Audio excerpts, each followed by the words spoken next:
جو آسودگی اور تنگی میں اپنا مال اللہ کی راہ میں خرچ کرتے ہیں اور غصے کو روکتے اور لوگوں کے قصور معاف کرتے ہیں، اور اللہ نیکوکاروں کو دوست رکھتا ہے۔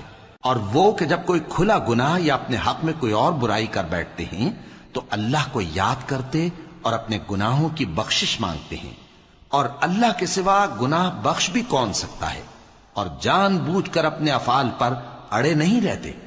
ایسے ہی لوگوں کا صلہ ان کے پروردگار کی طرف سے بخشش اور باغ ہیں جن کے نیچے نہریں بہ رہی ہیں، اور وہ ان میں ہمیشہ بستے رہیں گے، اور اچھے کام کرنے والوں کا بدلہ بہت اچھا ہے۔ تم لوگوں سے پہلے بھی بہت سے واقعات گزر چکے ہیں، تو تم زمین میں سیر کر کے دیکھ لو کہ جھٹلانے والوں کا کیسا انجام ہوا۔